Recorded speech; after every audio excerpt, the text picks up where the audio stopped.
بسم الله الرحمن الرحيم.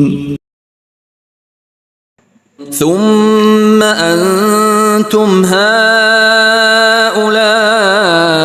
تقتلون أنفسكم وتخرجون فريقا منكم